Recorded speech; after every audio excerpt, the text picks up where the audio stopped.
Have you ever wondered what music sounds like to someone who can't hear? It might sound like a paradox, but for one incredible young woman, it became her life's calling. This is the story of a girl who found music in silence. Imagine a world where the birdsong, the rustling leaves, and the laughter of friends are all replaced by a gentle quiet. That was the world she was born into. From a young age, she was profoundly deaf, while other kids were dancing to pop songs and learning nursery rhymes. Her world was one of vibrations and visual cues, but she never saw it as a limitation. Instead, she felt the world in a way most of us never will. Her fascination with music began not with her ears, but with her hands. She would place them on a speaker and feel the rhythmic thumping of the bass. She'd watch her family tap their feet to a beat she could unhear and try to mimic the patterns. To her, music wasn't an auditory experience, it was a physical one. It was a pulse, a vibration that traveled through the floor, up her legs, and into her very soul. One day her school got a new set of percussion instruments, while others played them to create sounds. She was drawn to the giant floor drum. She sat beside it, placed her entire hand on its surface, and asked a classmate to strike it.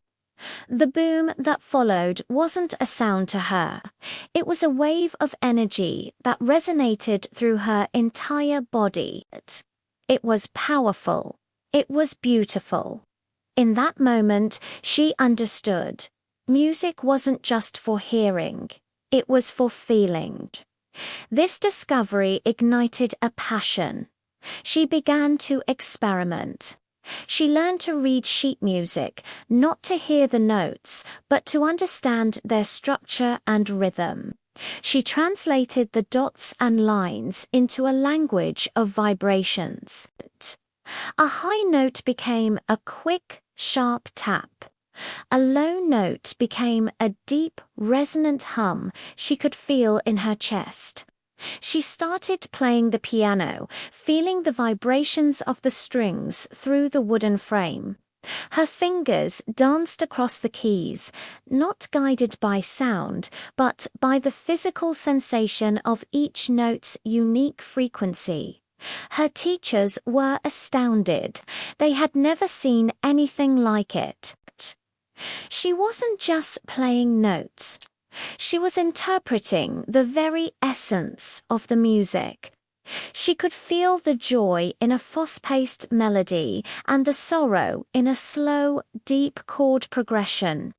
She began composing her own pieces, creating symphonies of vibration that told stories only she could fully understand. Her first public performance was The audience was silent, watching this young woman sit at a grand piano, her bare feet on the floor, to feel the vibrations more clearly.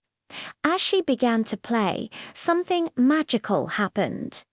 The music that flowed from her fingertips was breathtaking. It was filled with an emotion and a depth that captivated everyone. They weren't just listening to music, they were feeling it with her. When the final note faded, the room was still for a moment before erupting into a standing ovation. Today, she is a celebrated composer and performer, traveling the world and sharing her unique gift. She works with other deaf and hard-of-hearing individuals, teaching them to experience music not as a sound to be missed, but as a vibration to be embraced.